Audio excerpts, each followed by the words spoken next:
대구의 한 원룸에서 80대 할머니가 피살된 채 발견된 사건 어제 속보로 전해드렸죠. 하루 만에 용의자가 검거됐습니다.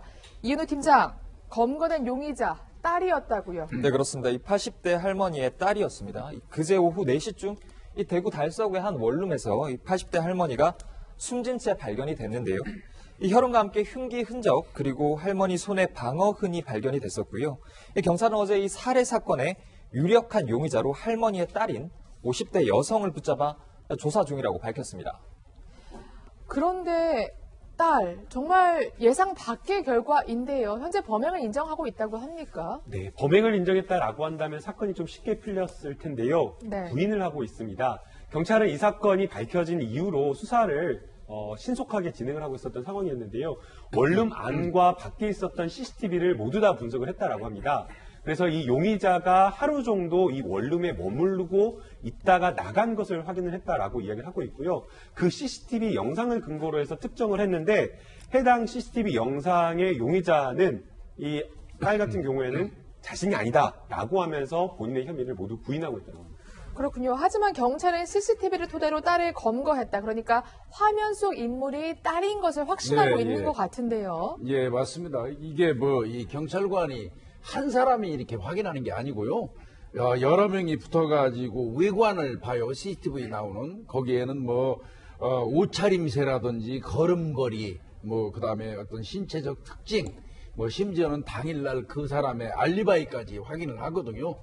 그런 그 과정에서 수사관 여러 명이 아마 확인했을 거예요. 그러니까 일단은 경찰의 눈으로는 그 CCTV에 나오는 여성이 이 딸로 추정이 된 것 같습니다. 네.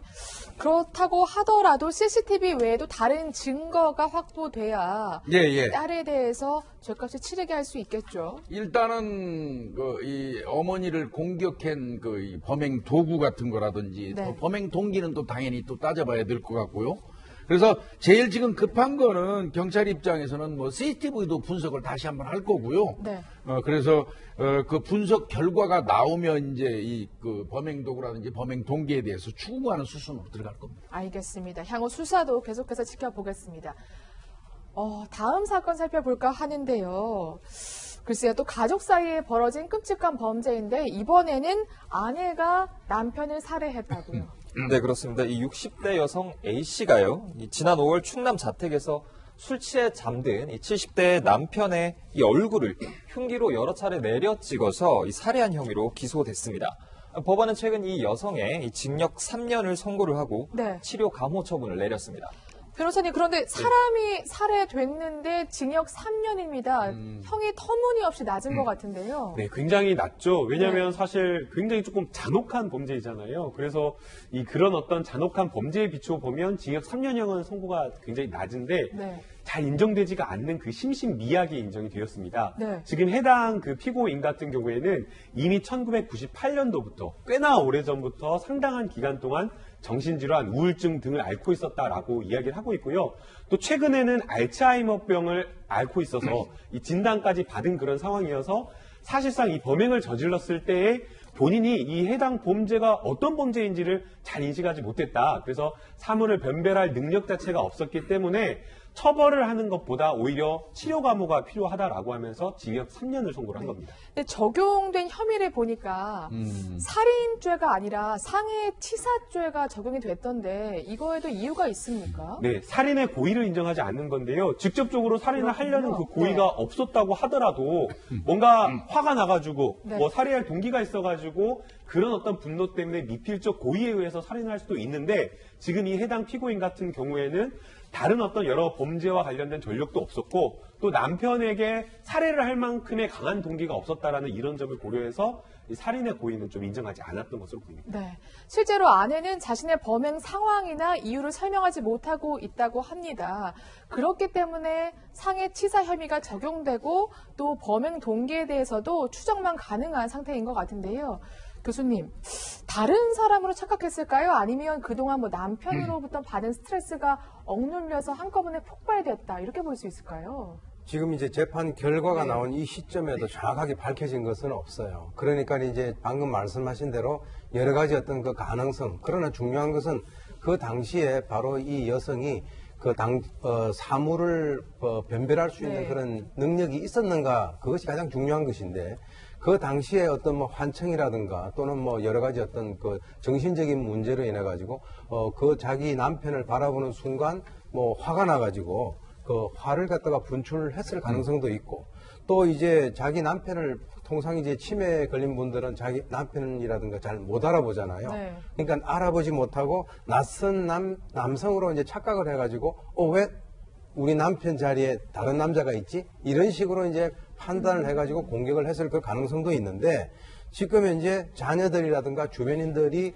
진술하는 것에 의하면 범행 동기가 정확하게 명확하지 않다라고 네. 하는 그 결론 사항에서 지금 이런 어떤 그 판결이 내려진 것이 아닌가 이렇게 봅니다. 네, 일단 결론적으로 치매를 앓고 있기 때문에 심신미약이 확실하게 인정이 된 건데, 일각에서는 예. 이렇게 치매가 심신미약이 인정되면 다른 정신질환도, 물론 치매는 정신질환은 아닙니다만은 다른 질환들도 다 인정이 돼서 감형이 너무 많이 되는 게 아니냐 걱정들을 많이 하고 계세요. 이 사실 최근에 어떤 강력 사건이 발생하면 하나같이 이 검거된 그 범인들이 심신미약 내지는 심신상실을 주장을 해오는 바람에 대한민국 국민들이 이 심신미약이라는 그 개념에 대해서 거의 노이로제 수준에 도달하고 있거든요. 네. 그런 과정에서 나오는 어떻게 보면 불만과 우려의 목소리들인 걸로 보여지기는 합니다. 그런데 그렇다고 하더라도 형법에서 이 범죄 구성 요건 중에 이 책임성이라는 게 있어요. 네. 책임성은 이제 바꿔서 얘기하면 기대 가능성인데요. 이 사람이 정상적인 행위를 할 것을 기대하기가 어렵다는 거거든요.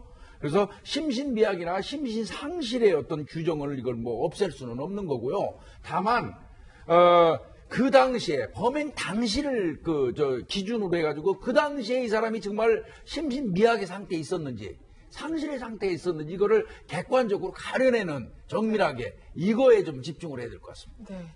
또 하나 걱정되는 건 사실 이런 부분입니다. 지금 치매 환자가 증가하고 있기 때문인지 치매 환자가 간병인을 살해하거나 반대로 간병인 혹은 가족이 치매 환자를 살해하는 경우 혹은 뭐 못된 짓을 하는 경우, 그러한 사례들이 많이 늘고 있거든요. 지금 이제 고령화가 되다 보니까 네. 아무래도 이제 치매 환자가 많이 늘어나고 있습니다.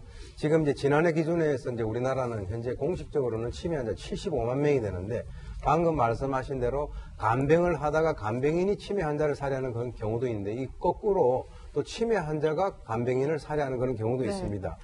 지난 그 1월 같은 경우는 치매를 앓던 그 여성이 자기 그 남편을 살해를 했는데요. 평소에 모욕감을 준다라고 해가지고 이제 격분해서 살해를 했습니다. 그런데 1심에서는 징역 3년이 나왔는데, 그 항소심에서는 집행유예로 풀려났고요. 네. 그리고 이제 6월 달 같은 경우는 사실은 그 어떤 이런 그 치매 환자가 자기 그 가족을 살해를 했는데 왜 살해를 했는가를 갖다 기억조차 못하는 그런 경우가 있었습니다. 그래서 이제 그 당시에는 이례적으로 법원이 치료를 위한 어떤 그 보석 방침을 갖다가 이제 그 내비쳤는데요. 그 당시에 우리나라는 사실 치료법원이라는 게 없지 않습니까? 그러다 보니까 이 형사소송법 절차 그 한도 내에서 최대한 한번 시험적으로 한번 해보겠다라고 네. 해서 그 당시에 지금 이제 그런 어떤 결론을 내렸는데요. 미국 같은 경우는 사실 대부분의 이 정신건강법원이라는 것이 있어가지고 그것이 운영이 되고 있고, 판사, 변호사, 검사, 그리고 이제 그 치료 전문가들이 어떤 그 피고인의 치료에 대해 가지고 어떤 결론을 갖다 내리게 되면, 만약에 그 피고인이 그 치료 과정을 이수를 하게 된다면 거기에 따라 가지고 법원이 형을 감경해 주거나 검찰이 불기소 처분을 내리는 이런 여러 가지 어떤 시스템이 돼 있는데, 현재 우리나라 같은 경우는 이제 이런 그 결론이 내렸습니다만 현실적으로 입원 치료할 그를 병원이 마땅치 않다라고 한다는 얘기죠. 네. 그래서 이제 만약에 지금 이런 어떤 그 법원의 결정이 내려졌다 하더라도 치료 사법이 무산될 수 있는 그런 가능성이 있는 것이, 우리나라는 아직 현재 그런 그 기초적인 네. 시스템이 제대로 구축이 되지 않는 상태에서 법 쪽에서 먼저 한번 시도를 해보는 그런 의미가 있다고 봅니다. 모쪼록 잘 성공을 해서 초고령화 사회로 가는 지금에서 나도 좀 개선책이 좀 필요해 보이겠습니다.